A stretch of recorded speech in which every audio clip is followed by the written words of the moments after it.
Wigs, gowns, coaches and crowns. No, you haven't just stepped back in time to a fairy tale land. This is just what happens every year for the state opening of the British Parliament. That's when the Queen formally opens the new session of Parliament. At the same time, she'll also deliver what's called the Queen's Speech. That's actually nothing to do with her. It's written by the government and sets out what it's going to do in the year ahead. All this flummery looks pretty glam, but it has a purpose. Every element is loaded with historical meaning, some dating back to 1536. Only the monarch can call a parliament together, and it can't do any business until the Queen has read her speech. So, how does it work? Well, the day starts at 10 o'clock in the morning when the yeomen of the guard, or the beefeaters, search the cellars of the House of Parliament.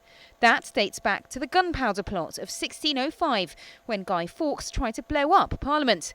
Today, officers from the Metropolitan Police join the yeomen in their search. Then several important objects set off on their way to Westminster.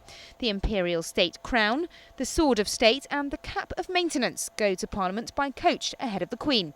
They're all symbols of royal power. Then the royal procession takes the Queen in the state coach from Buckingham Palace, down the Mall and along Whitehall to the House of Lords.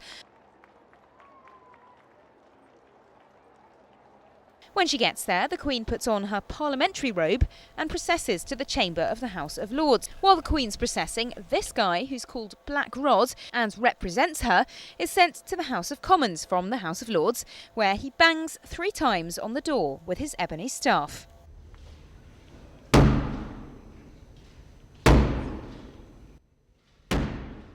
The MPs then all head to the House of Lords because no monarch is allowed to enter the Commons. Traditionally, they dawdle along the way in protest that the Lords is still the senior chamber. After the Lords are seated and the MPs are stood in position, the Lord Chancellor hands the Queen her speech.